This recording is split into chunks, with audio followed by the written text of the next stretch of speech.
fór friður þinn, nú slíðruð eru stálin stinn. Þú komst, hrestir mína hrjáðu sál, í hjarta mínu kveiktir bál. Fá ei lengur blekt þau tár, sem mettverður vímunar skál. Þinn kærleikur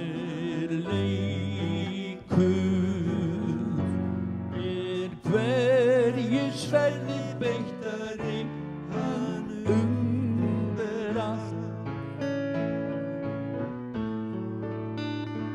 umber allt. Þú komst, gerðir úr mér nýja mynd, tókst í burtu mína synd,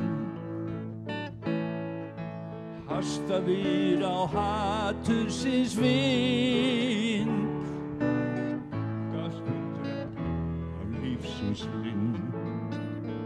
Þinn kærleikur hverju sverði beittari, hann umber allt, umber allt, umber allt.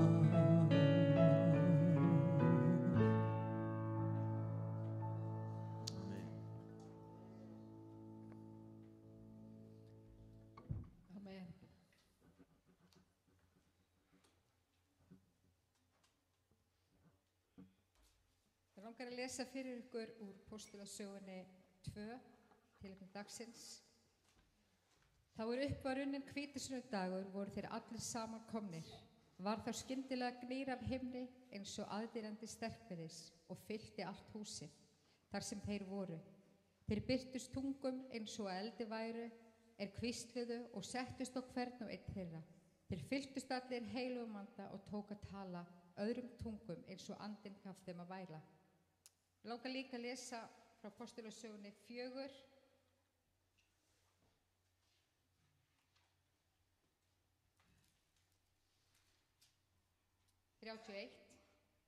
Þegar þeir höfðu beðist fyrir hræðist staðurinn þar sem þeir voru saman komnir og þeir fylltust allir heilugum anda og töluðu orð Guðs af djörfung. Amen. Þeir voru einhuga og í dag þá getur alveg eins og þarna þegar fylltist allt af heilugum anda kringum okkur, að það skiptir svo miklu máli að við leggjum líf okkar og bara leyfum Guði að vinna í lífum okkar.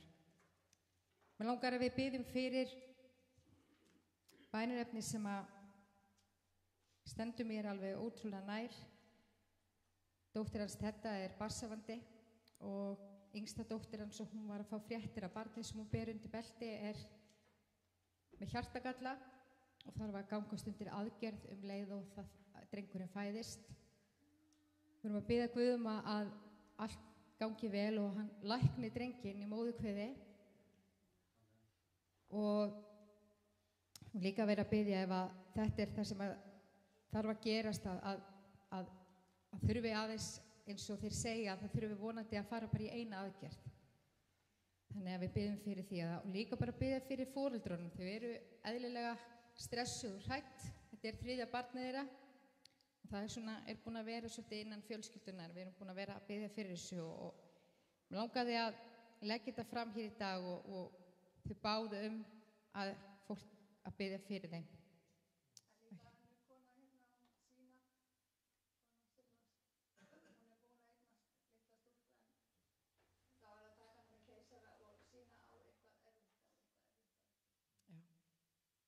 Fyrir þig. Já.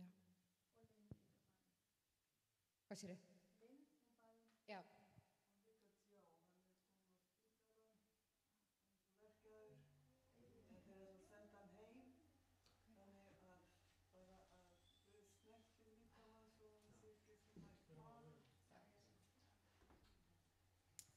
Heilagi Faðir, ég þakka þér fyrir að þú ert megnugur að gera alla hluti, drottinn minn. Ég bið fyrir þessum bænum sem voru lögð hér fram í dag, drottinn. Ég bið að mæta hverjum og einum, drottinn minn. Bið fyrir Joe, drottinn minn, snertu við honum þar sem hann liggur nú á spítala, drottinn. Taktu alla verki í burtu frá honum, drottinn minn. Og ég bið Jesús minn að bara gera hann heilbrigðan í Jesú nafni. Ég bið Jesús minn að vera með Ester, drottinn, og hjálpa henni Jesús minn í Jesú kringumstæðum, Jesús, geð henni styrk og kraft, drottinn minn. Ég bið Jesús minn fyrir sínu, drottinn, ég bið að blessa hana, drottinn, ég bið Jesús minn að gera líkamann hennar heilbrigðan, drottinn minn. Ég þakka þér fyrir að stúlkan heilbrigð sem hún átti, drottinn minn. Ég þakka þér fyrir, drottinn, að þú mynd mætinni, heilagi Faðir. Ég bið fyrir Lind, drottinn minn, og mætinni þar sem hún drottinn minn. Ég bið einnig líka fyrir litla strákunum minn, Elirudar, drottinn minn. Ég bið að mæta honum, drottinn minn. Ég bið að lækna hann, drottinn. Ég bið að Jesús minn að höndin þín yfir honum, drottinn. Og ég bið Jesús líka fyrir Elirud og Þorsteini, drottinn, að gefa þeim styrk, drottinn minn, að horfa á þig, drottinn minn, og leyfa þér, drottinn, að leiða þau skref fyrir skref. Ég bið Jesús fyrir systkinum, börnunum þeirra tveimur, drottinn. Ég bið fyrir Aþenu og Baltasar, drottinn. Ég bið að hjálpa þeim í gegnum þetta líka, drottinn. Ég bið Jesús minn að gefa styrk og lækningu, drottinn, í Jesú nafni. Ég bið fyrir komandi viku, drottinn minn. Ég bið, drottinn minn, að blessa eitt og sérhvert okkar sem hér í dag, drottinn, að næsta vika megi vera okkur góð, drottinn minn. Ég bið Jesús minn að dagur í dag megi vera dagur, drottinn, sem að þú mynd mæta hér í dag, drottinn, og gera undur og kraftaverk hér í dag, drottinn minn. Ég bið fyrir þeim sem sjúkir hér í dag, drottinn. Ég bið fyrir þeim sem niðurbeygðir, Jesús. Ég bið að gefa okkur kraft og styrk og við ganga hér út í dag, drottinn, öðruvísi sem við gengum hér inn í dag, drottinn. Ég bið Jesús minn að blessa Snorra þegar hann talar orðið þitt, drottinn. Ég bið Jesús að við megum hafa eyru sem heyrir orðið þitt, heilagi Faðir. Ég bið Jesús fyrir bæjarfélaginu okkar, drottinn. Ég bið fyrir stjórnendum í bæjunum, drottinn, bæjarstjórunum, drottinn. Ég bið Jesús minn fyrir Kjartani að þú megi lækna hann, drottinn minn. Þú megi mæta honum, drottinn minn. Að megi finna það, Jesús, að þú ert með honum, drottinn minn. Ég bið Jesús minn að gefa honum styrk og kraft og lækningu í Jesú nafni. Ég bið fyrir þeim sem að tekur við bæjarstjórninu, drottinn, að hún megi bara vera, að þú megi blessa hana og þær ákvarðanir sem eru teknar verði bænum til heilla í Jesú nafni. Ég bið Jesús áframhaldandi fyrir samkomur í dag, drottinn, að þú megi gefa hverjum einu styrkir í dag, drottinn, og kraft, drottinn, í Jesú nafni. Amen. Amen. Framöndan bænastund á þriðjudaginn og föstudaginn klukkan 8, þriðjudaginn klukkan 5. Og næstu helgi þá fáum við heimsókn frá TC og á fimmtudaginn næsta þá byrjar mót hjá TC.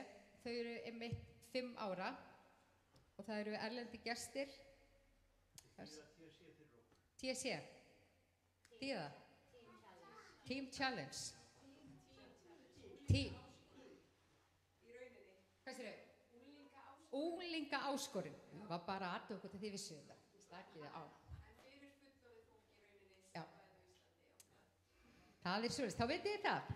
Ég held allir vissu hvað TC þannig. Ok. Ekkert mál. En þetta mót byrjar á 5. með samhjálparsamkomu í Fíladelfíu og byrjar svo klukkan 1 á föstudag og eitthvað fram eftir. Laugardaginn frá 9 til 5. Og svo fáum við hlut af þessum hóp til okkar næsta sunnudag. Þá vitum við það. Og ef þið viljið vita eitthvað meira TC, þá hún Katrín hérna sem getur svarað öllum ykkar spurningum. Amen. Þá ætlum við að fá bara fórnina hingað og síðan ætlum við að halda áfram að syngja og lofa Guð.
sound of worship coming from the throne.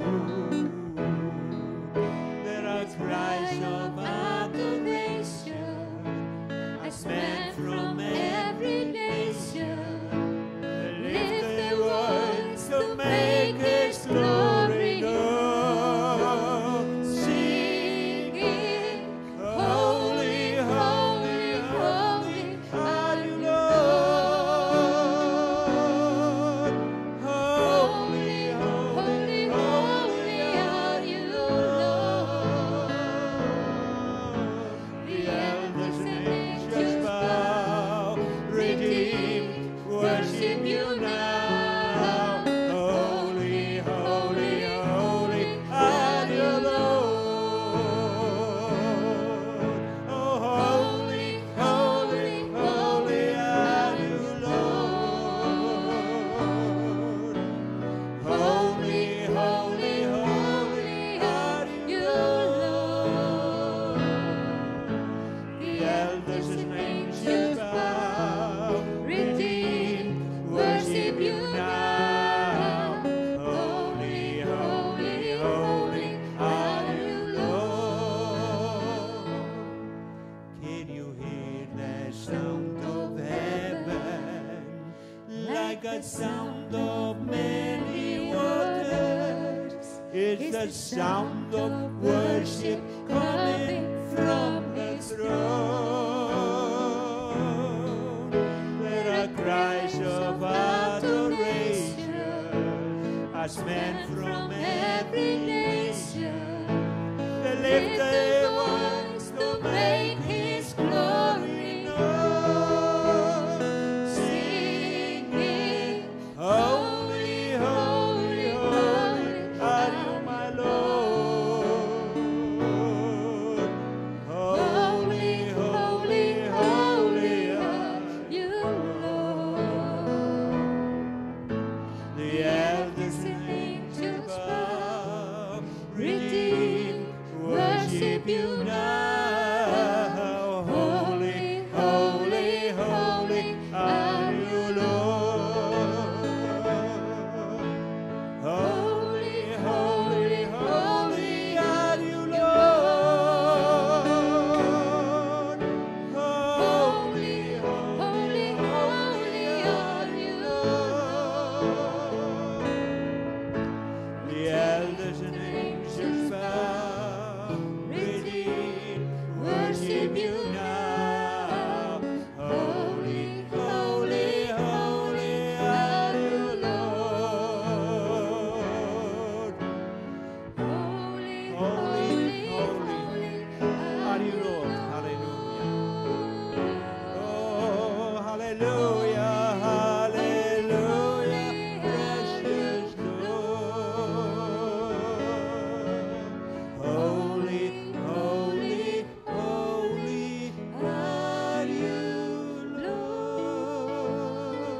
Lord. Hallelujah, Lord. We worship your name. We worship your name. Hallelujah, hallelujah. You are glorious, Lord. You are glorious, glorious, glorious. Hallelujah, hallelujah. Hallelujah.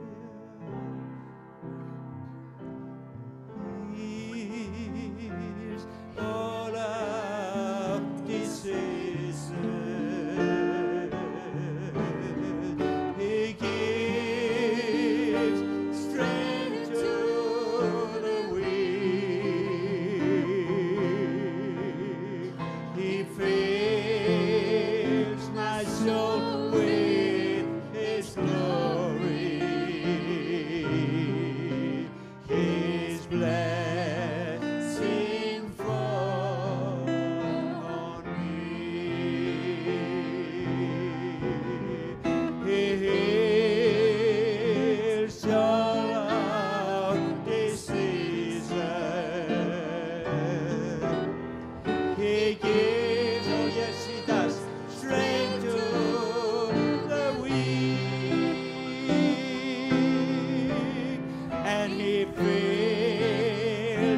soul with His glory.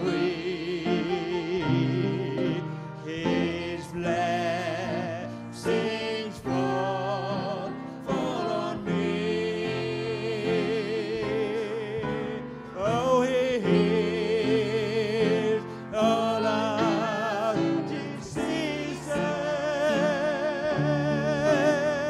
He gives strength to the weak. He fills my soul with His glory. His blessing fall on me. His blessing fall on me. His blessing fall on me. Instrument. Here's all our diseases. He gives strength to the weak. He fills my soul with His glory. His blessing fall on me. His blessing fall on me. His blessing fall on me.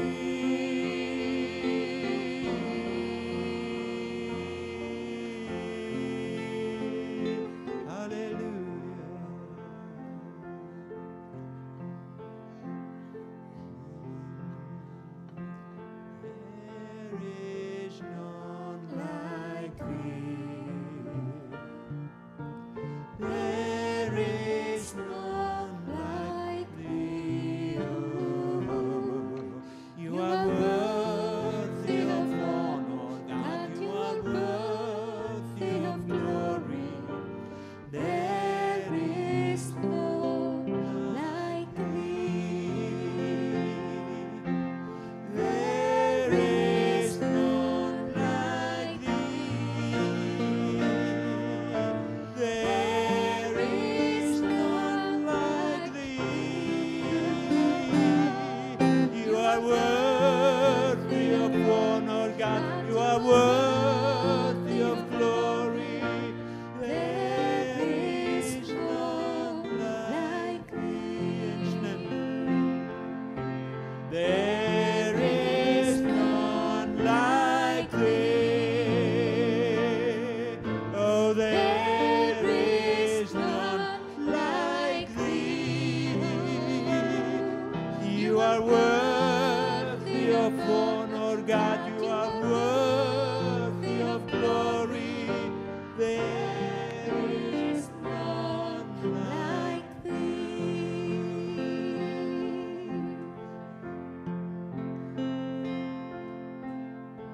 Hallelujah.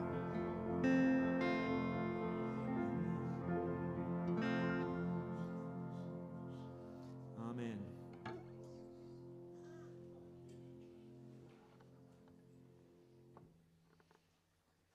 Við langar, það eru nokkuð börn hérna í salnum, langar að leyfa þeim að koma aðeins með mér niður. Þannig að þau fái smá tíma til þess að leika sér og hafa gaman og meðan þið sem eigið þessi börn, þið getið fengið að njóta þess að hlusta.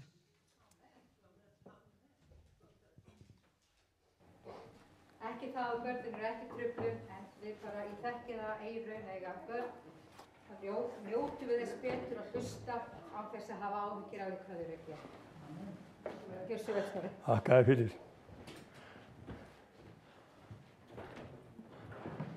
Þú gerir vel, Dagný mín. Gleðilega hátíð. Það er bara hvíta sunnan komin, takk fyrir.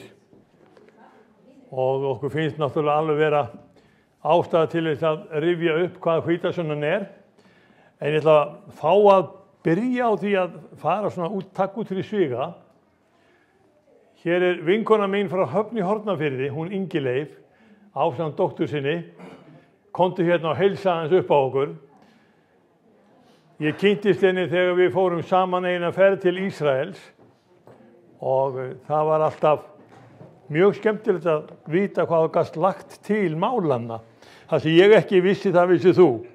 Það sem að ég vissi, það vissi þú líka. Takka heiðurinn sem er sýndur og ég heilsa ykkur öllum í Jesú nafni.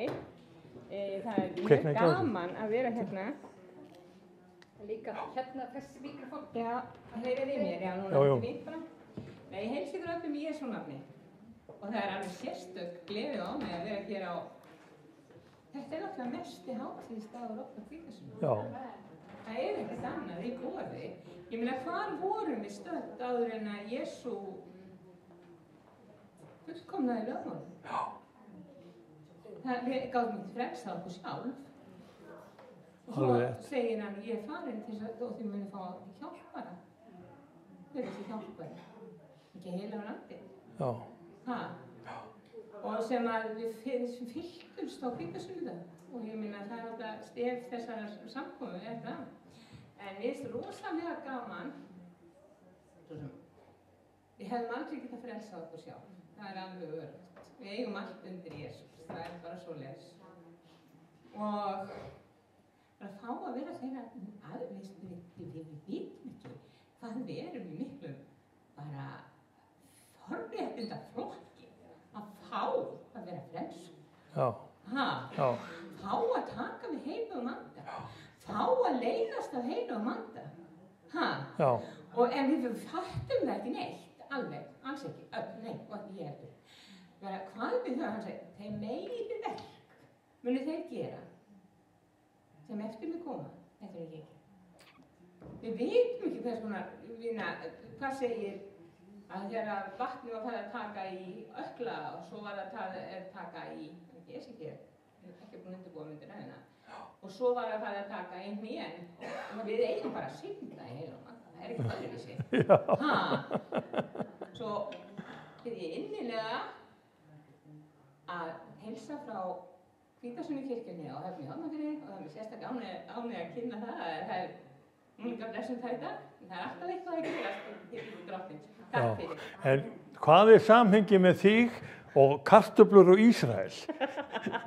Þú varst að vinna við ykkur mikla rannsóknir í Ísrael. Segðu okkur frá því. Já, ég get alveg sagt ykkur það. Ég náttúrulega mér fannst ekkert merkilegt svo sem það sem ég var að gera. Þetta bara kemur eitt af öðru.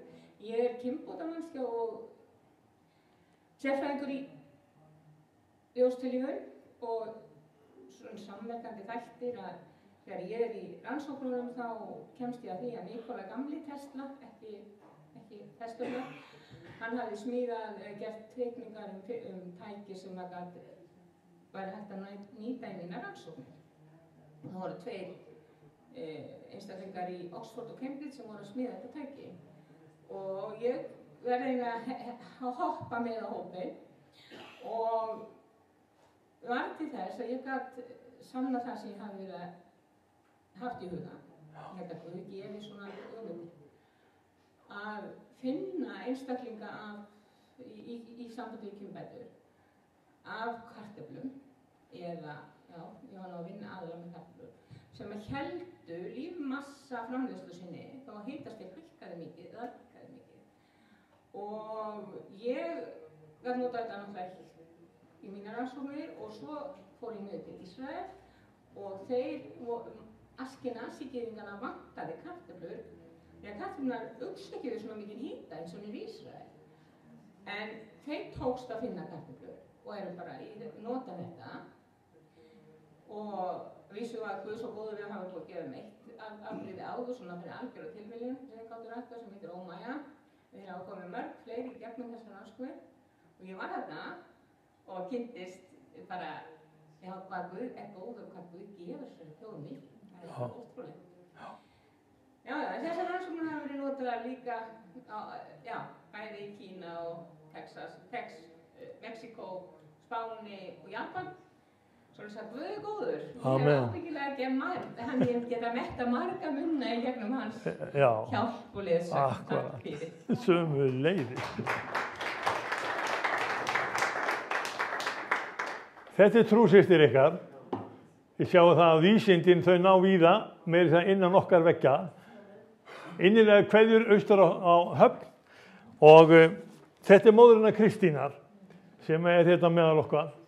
Og við eigum því lánið að fagna að við getum talað stórvirki Guðs á meðal okkar. Og gleymið því ekki að það sem að Heilagur Andi gerði í upphafi á hvítasunnudag árið 30 eftir Krist, það var einmitt að hann lét á tala stórvirki Guðs. Ég ætla aðeins að fá að fara með ykkur í svona smá leiðangur einmitt efni dagsins, stórvirki Guðs, og ég með ákveði glæru sjó sem að mér finnst bara passa við þetta. Og við byrjum glæru sjóið að fara til hvítasunnudagsins. Á hebresku heitir þessi hátíð Sjevuot. Og þetta hátíðin sem kölluð 50 eða Pentekost. Og við tengjum hana saman við það að 50 dögum eftir að Ísraelsmenn fóru út úr Egyptalandi, þá mættu þeir við Hermónfjall, við Hórefjall, og þar var þeim lögmáli gefið. Boðunin 10 voru gefin 50 dögum eftir að þeir yfirgáfu Egyptaland. Og þetta svolítið athyglisvert. Þá skrifaði Guð lögmálið á steina og þetta var grjótmagnaður boðskapur.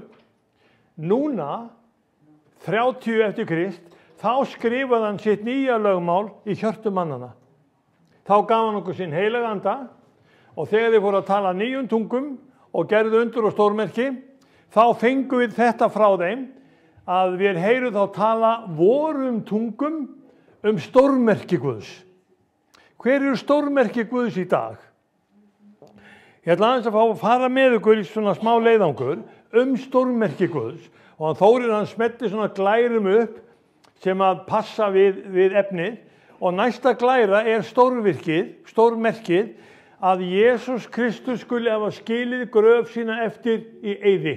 Hún var tóm og þessi gröf hún ennþá tóm og ef að Þórir smettir glærunu upp þá sjáum við eitt af því sem að einkenni af kristinni trú og við boðum þetta alveg hiklaust að Jesús Kristur, hann upprisinn. Amen.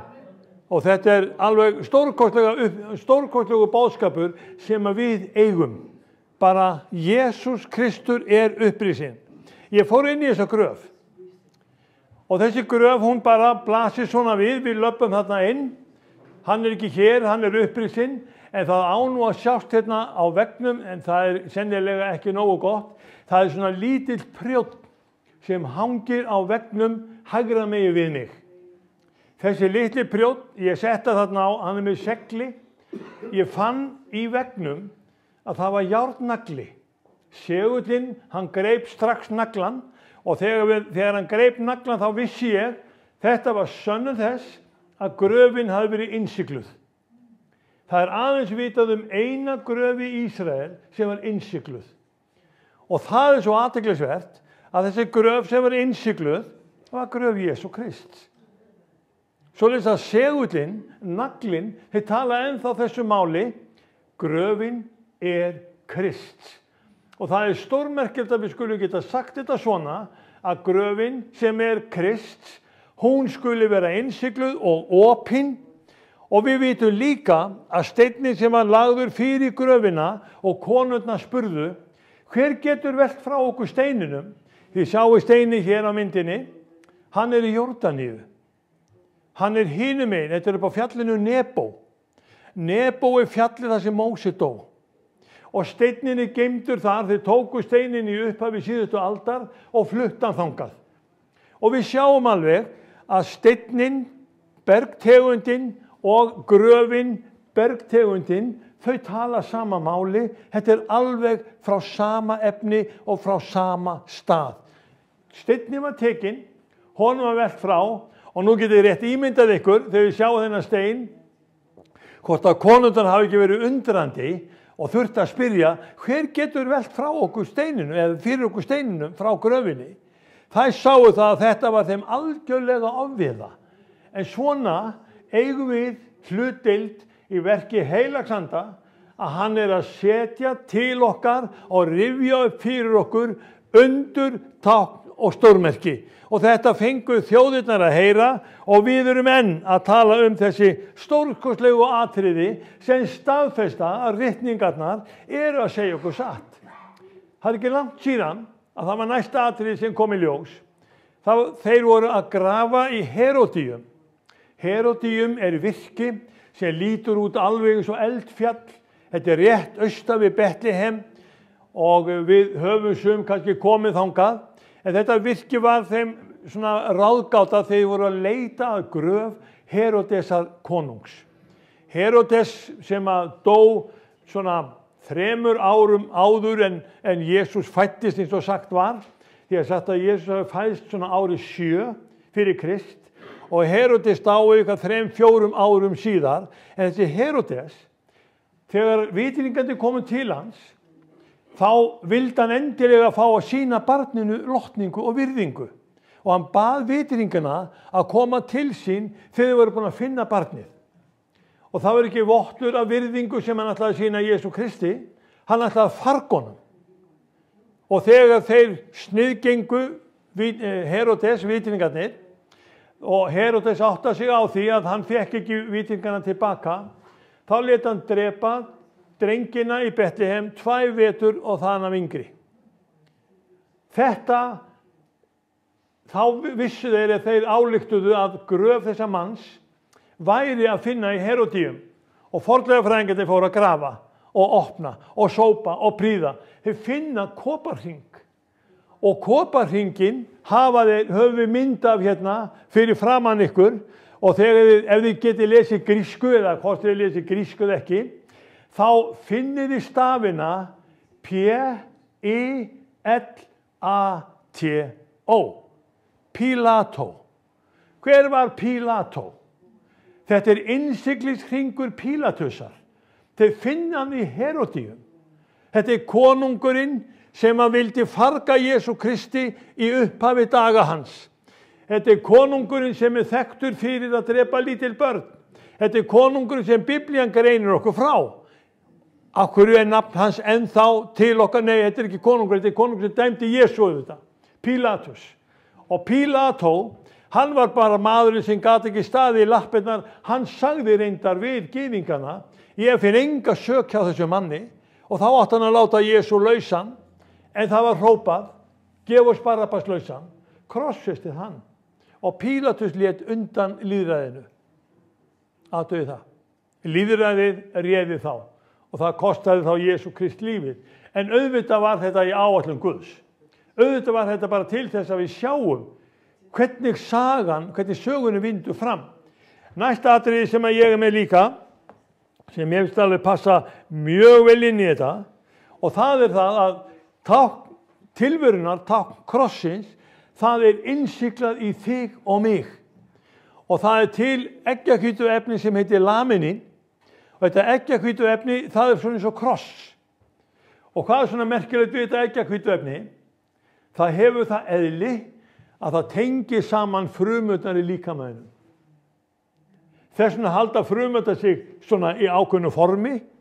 Ef þetta efni vantaði, þá væru bara eins og stór pollur af eggjahvítuefni. Það væri ekki hægt að halda beinunum saman eða innyflunum, það myndi allt vera bara eins og fljótandi. En eggjahvítuefni laminin, krossin, hann tengir okkur saman, svoleiðis að líkaminn þinn samansettur með þessari tengingu við himinin, við krossin, við lífið. Þetta tilviljun að höfundur lífsins skuli hafa notað þessa tengingu? Undur og stórmerki eru til staðar til þess að við sjáum að heilagur andi á bakvið okkar tilveru. Og það sem við erum að tala heilagsandaverk í okkar söfnuði, þetta stórmerkilegt að við skulum sjá það að með þess að þekkingin sem við höfum, eins og hún Ingileif var að segja okkur frá, með kartöfluræktina í Ísrael, hvernig þekkingin gefur okkur tilefni til þess að laga og bæta líf okkar. Eigum við að sjá næsta atriði. Við vitum það að eitt af því sem að einkenndi Nóaflóðið, það sagt frá því að Nói, hann hafi byrjað vínrækt og vínræktin, hún var svoleiðis að hann fór að drekka og neyta vínsins og auðvitað varð hann fullur. Það er eins og með alla sem fara að neyta víns.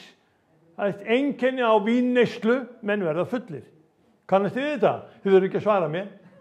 Þetta er bara eitt af því sem við vitum að er hér landlægur erfiðleikar á Íslandi. Vínnotkun er alveg hrikalega mikil. Við erum með 3 eða 4 heimili eða stofnanir sem er að reyna að hjálpa Íslendingum að hætta að drekka. Við erum með Teen Challenge starf sem er að reyna að hjálpa Íslendingum að drekka. Og hvenær byrjaði þessi vandi? Hætta að drekka. Gleymdi ég að segja hætta. Já, takk fyrir að þið hlustið. Þegar við sjáum það að þessi vandi er til staðar og menn þurfa að ná tökum á þessu, Nói sá fyrsti sem við vitum að datt í það. En hvað er svona merkilegt við þetta?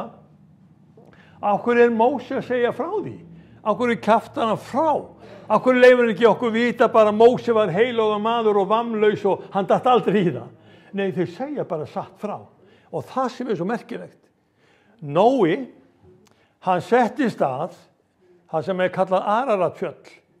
Það nær inn í Armeníu, það er í norðausturhluta Tyrklands, þar er Ararat og Araratfjöll. Og við í Armeníu þá finna menn, það er grein í Morgunblaðinu sem birtist 2001 það að elstu menjar vínyrkju í heiminum er að finna í Armeníu. Á staðnum þar sem að Nói strandaði í örkinni. Á staðnum þar sem Nói settist að.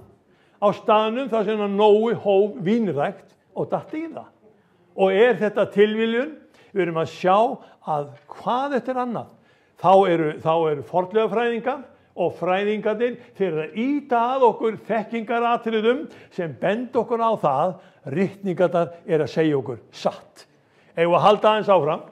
Það er eitt sem að skipti líka máli fyrir okkur sem að kemur inn í þetta mjög skemmtilega. Við þekkjum öll sögun af Jónasi spámanni, sem var sendur frá Joppe og hann var sendur til Níníve.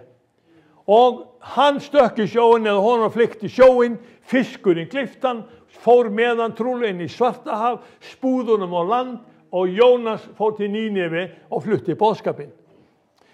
Svo finna fornleifafræðingar sem er að grafa upp í Níníve. Þá finna þeir Guð Níníveborgar. Og það er fiskur, kallaður Dagon. Og út úr munni þessa fisks kemur maður. Hvaða saga er þetta?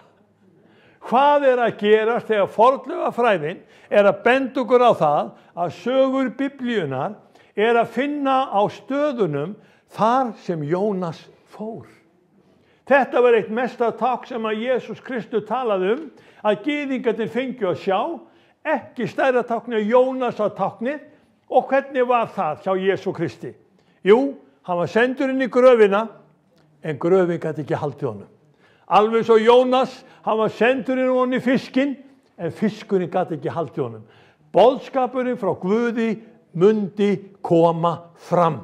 Og við stöndum frammi fyrir því sem að hvítasunnumenn, að við erum knúin af heilugum anda og það er heilagur andi sem er yfir okkur og með okkur og hann leyfir boðskapnum að koma fram.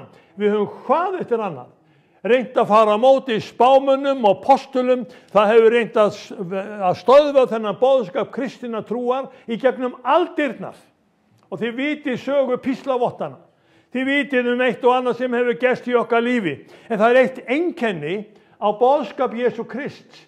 Það hefur aldrei tekist að þagga niður. Aldrei. Meira að segja hefur verið svo. Þegar komarnir tóku kristnumennina og ýttu þeim inn í fangilsi og söfnuðu þeim saman. Það er ein saga af henni Sabrínu Wurmbrand. Ég ætla að láta hana fylgja með. Sabrína og Richard Wurmbrand, þau voru í Rúmeníu. Kristin einstaklingar og þau þekktust ekki þegar þegar Richard Wurmbrand satt út á svölum og sá fallega stúlku ganga niður götuna, þá stóð hann upp og segir, hei stúlka, þú átt að verða konan mín. Og náttúrulega stelpa bara hristi hausinn, það er ekki lagi með hennar mann. En hún var konan hans. Svo voru þau kristin og þau boðuðu fagnaðarerindið og þau trúðu og komandi fór í andstöðu. Og hvað gerðist? Þeim var báðum kastað í fangelsi og þeim var misþyrmt.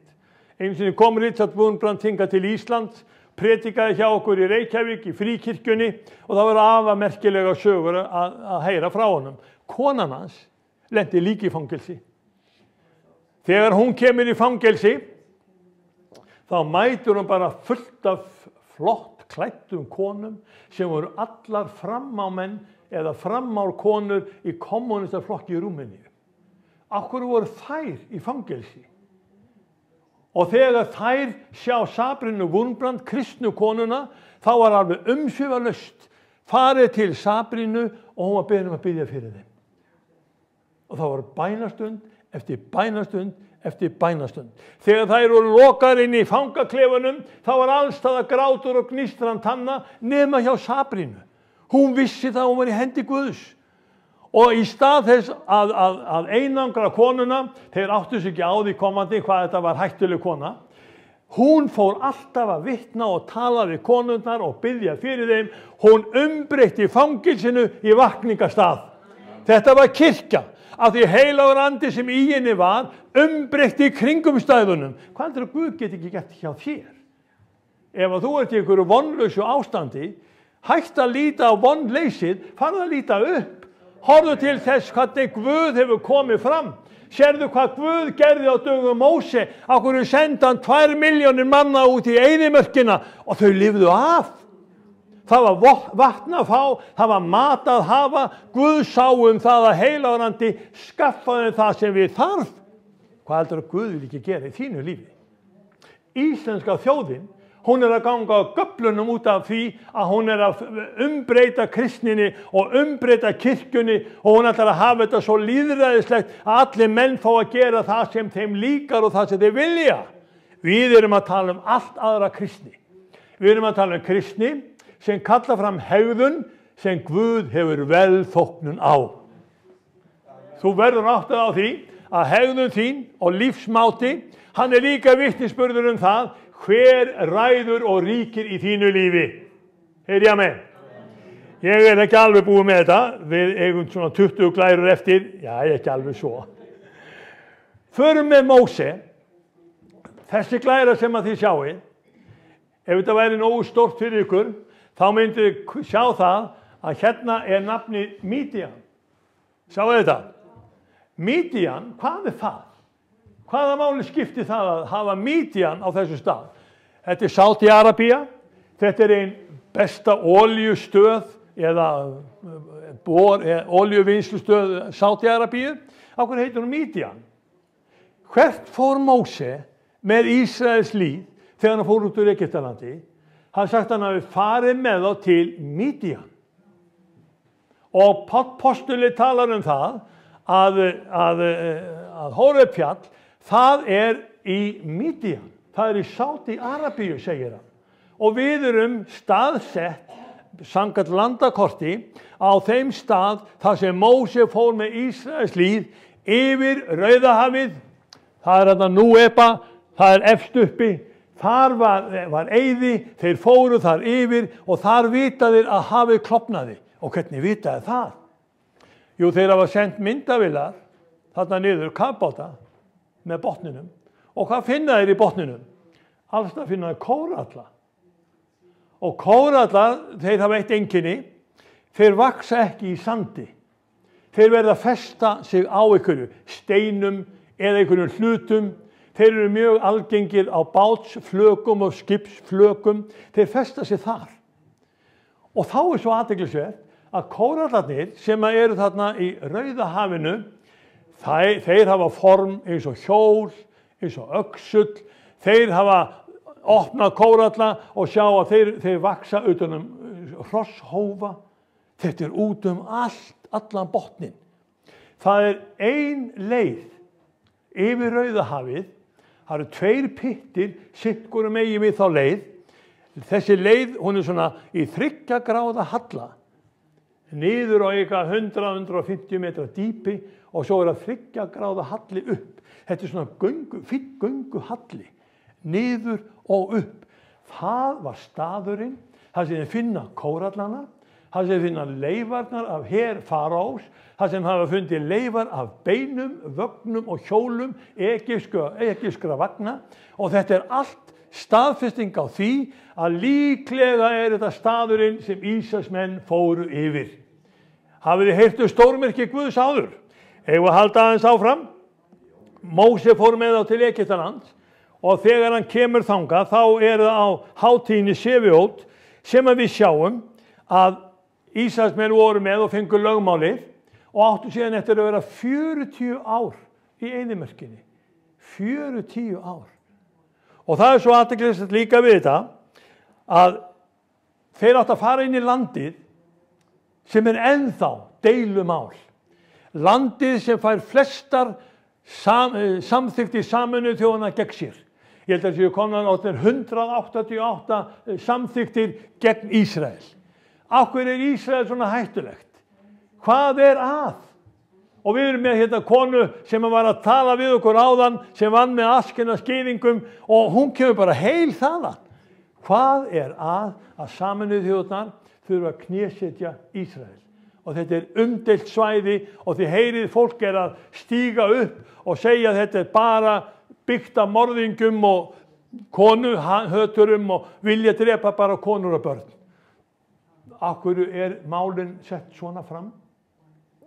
Það er eitthvað annað að bak við þetta heldur en andi sannleikans. Og við stöndum frammi fyrir þessu máli að Ísrael er eitt stærsta tákn fyrir endurkomu Jesú Krists sem þú hefur. Fyrir 100 árum þá var ekki búið að stofna ríki gyðinga. Þannig að við erum að tala um ríki gyðinga sem átti afmæli í maí 77 ára gamalt. Og við höldum áfram að boða það að þetta er allt samkvæmt áætlun Guðs, þetta er allt leitt af heilugum anda og þetta er eins og ritningarnar hafa talað um. Systkini, látið ekki ræna þessu frá ykkur. Ég er með einn annan stað líka sem þið þekki mjög vel. Næstu glæru Þórir. Næsti staður er umdeildasta lóð í heimi. Þar sem að musterið á að rísa. Það sem að múslimandi vilja ráða. Það sem gyðingarnir eiga. Og það er alltaf verið að deila það hvort að þetta verði lóð fyrir musterið eða hvort að með ekki rífa þessa mosku sem þarna eru. Guð segir að það muni rísa musteri. Hvað segir við? Og við segjum, þá verður bara heimstyrjöld. Já, það verður heimstyrjöld. Það er það sem er. Maðurinn kann ekki í fótum sínu forráð. Hann hefur valið heimstyrjöld eftir heimstyrjöld. Það var alveg sama þó við höfum fyrir heimstyrjöldina. Hvað læriðu menn? Eða seinni heimstyrjöldina. Hvað læriðu menn? Eða Víetnamstríðið. Hvað læriðu menn? Eða stríðið í Úkraínu núna. Hvað læra menn? Hafa menn einhvern tímann lært af stríði? Þeir vita bara stríð er andstyggilegt. Það drepur menn. Þar falla sakleysingjar. Þar falla konur og börn. Samt efna menn til styrjalda. Og hvað er í gangi? Ég hafi sagt að ófriður mun viðhaldast allt til komu Jesú Krist. Þannig að þið getið alveg huggað ykkur við það, kæru vinir. Það mun enginn geta stoppa styrjöldin nema Jesús Kristur. Það er alveg sama með veðrið og vindana.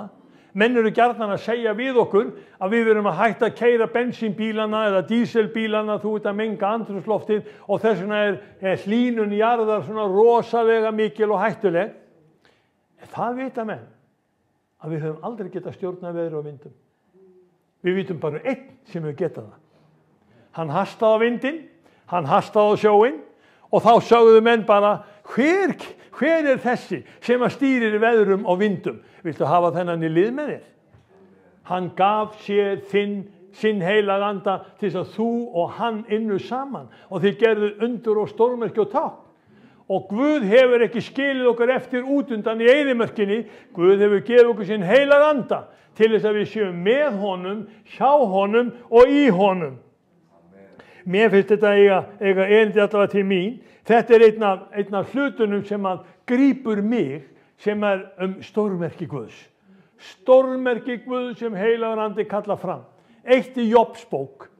Ég ætla að sýna ykkur það. Mér finnst það mjög athyglisvert. Ég var í Öskuhlíðinni fyrir kannski 2 árum og þá sá ég þennan litla stúf. Ég var auðvitað að taka mynd á honum. Þetta er lítið trjástúfur og þarna er lítið sproti að stíga upp af stúfnum. Og hvað segir Jobs bók? Hún segir þetta. Já, ég þarf nú eiginlega að lesa þetta. Því að tréð hefur von. Sé það höggvið, þá skýtur það nýjum frjóöngum og teinungurinn kemur áreiðanlega upp. Job 14:7. Þetta bara blasir við okkur. Náttúran, hún svarar ennþá svona. Þetta er ekki orð í ótíma, þetta er orð fyrir þig og mig. Jobs bók er elsta bók Biblíunnar og að hún skuli leggja þetta svona fram að tréð hefur von en þú, átt þú von? Hefur þú von? Hvað eru margir á Íslandi sem eru í þann mund að svipta sér lífi af því þeir hafa ekki von? Þeir eru verð staddir heldur en tréstúfur. Það er mjög alvarlegt mál ef að við sjálf, sköpuð í Guðs mynd, höfum ekki von á framtíð eða eilífu lífi. Vonin er okkur gefið sem afl og kraftur til þess að lifa af og stíga réttu skrefin og taka réttar ákvarðanir, gefa Guði dýrðina. Spámennirnir sem við höfum líka, það er merkilegt hvernig nafn þeirra og orð þeirra koma upp. Það er næsta glæra Þórir. Það er sagt að innsigli Hiskja Júdakonungs, það er efra innsiglið, og innsigli Jesaja spámanns, það er þetta neðra sem er hálfbrotið, þau hafa fundist í fornleifa uppgreftri Ísrael. Er þetta tilviljun að þessi innsigli skuli koma upp? Það er fullt af innsiglum sem að staðfesta sögur Biblíunnar frá fornum tíðum. Þetta er bara á leir. Þú veist, þetta er ekki stálið af gulli en þess að það, þetta er bara leir. Hann lenti í því að hann var brenndur. Og þegar leirið var brenndur, þá harnaði hann, svoleiðis að hann var eins og grjót. Og nöfnin finnast. Hiskja, Jesaja. Þetta voru mennirnir sem voru uppi og Jesaja talar á dögum þegar Assýringar komu á dögum Hiskja og Jesaja og ætlaðu að vinna borgina. Og Jesaja skrifaði konunginu bréf og Hiskja gaf og tilskipanir. Þetta var brennt í höllinni og síðan vitum við að nöfnin eru geymd. Er þetta tilviljun? Nei. Þetta er bara til staðfestingar enda það er sagt í Matthíusi 13:14 á þeim rætist spádómur Jesaja með eyrum munu þeir heyra en alls ekki skilja og sjáandi munu þeir horfa og ekkert sjá því að hjarta lífs þessa er sljótt. Og veistu hver vísar í þennan Jesaja spámann? Veistu hver að tala í Matthíusi 13 og vísar til Jesaja spámanns? Það er Jesús Kristur. Hann kunni spámennina og hann vissi hvað þeir voru að tala og hann vísaði til okkar svo við mættum sjá leyndardóm Guðs ríkisins hjá okkur. Hver er leyndardómurinn? Það er kannski komið tími til að við aðeins stöldrum við og skoðum leyndardóminn sem þér er falinn og gáða því að orð Guðs er ekki gefið bara til þess að ég tali það, orð Guðs er gefið til þess að setjast að í hjörtum okkar og huga. Og sjáðu hvað þetta er merkilegt þegar við komum að þessu atriði. Heilagur andi og náttúran, við erum búin að tefla því svolítið fram. Jesaja segir í 11. kapítóli á öðru versi, yfir honum mun hvíla andi drottins. Andi drottins. Þá mun úlfurinn búa hjá lambinu og pardustýri liggja hjá kýlingnum, uns útelt verður yfir oss andaf hæðum. Þá skal eyðimörkin verða aldingarði, aldingarðurinn verða talin kjarskógur, Sjáu breytinguna. Úlfur og lamb geta lifa saman. Kjarrskógur og aldingarður mun breytast, hann mun hægt að vera eyðimörk og verður aldingarður. Við erum að tala áhrif anda drottins hjá okkur. 1000 ára ríkið framundan. Systkini, það stutt þangað til. Og þá þessi veröld sem við erum í núna, hún alveg eins og kjarrskógur. Það eru fáir ávextir og það lítið að gerast. Í hinni nýju sköpun, það sem heilagur andi verður, þá sagt, Pólikarpus sagði það, mjög athyglisvert, hann var lærisveinn Jóhannesar skírara. Hann sagði, þá mun hver vínviður bera 10.000 greinar. Hver grein bera 10.000 klasa af vínberjum. Og hver klasi bera 10.000 vínber. Þetta svo mikið magn að bara eitt klasi, hann dugi þér allt árið. Hugsið ykkur. Þetta vonin sem við höfum 1000 ára ríkið þegar Kristur kemur og ríkir hér. Viltu vera með? Viltu undirbúa þig? Viltu taka þátt í því sem heilagur andi að segja við okkur? Viltu átta þig á að við erum að fara úr þessu vesala heimi og inn í nýja tilveru? Og þessi svo tilveru verður ekki bara á himnum, hún verður hér. Við megum snerta hvert annar. Við verðum ennþá hjón og við verðum ennþá gift. Við verðum meðal barnan okkar, við verðum meðal vina okkar og þá verður bara lífið svo dásanlegt. Við þurfum ekki að vinna nema klukkustund á ári. Það bara til að fara út og ná í vínberaklassa og drösta honum heim og þá erum við búin að vinna fyrir árslaununum okkar. Sjáu breytinguna sem að verða. Guð, hann veit það góða sem hann að leggja til okkar. Og þegar við höldum aðeins áfram að lesa þetta, þá segir hann, brákaðar eyrin brýtur hann ekki sundur, dapran hörkveik slekkur hann ekki. Og ég veit að þú ert stundum með þessa tilfinningu að þú ert nú ekki stór trúar. Þú ert ekki burðugur bógur í Guðs ríkinu og þú jafnvel lítur þannig á að þú sett bara persona non grata, en það sko langt í frá.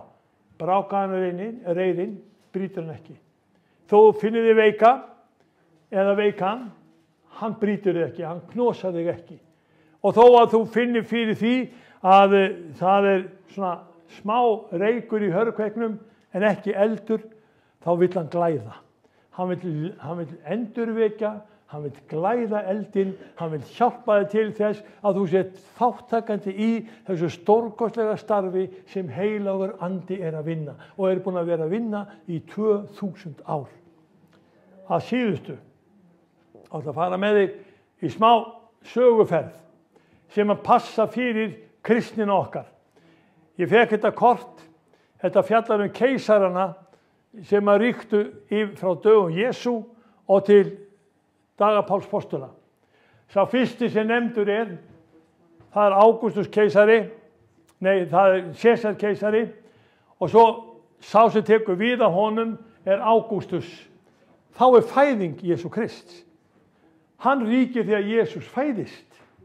Næsti keisari sem kemur þarna á eftir, það Tíberías.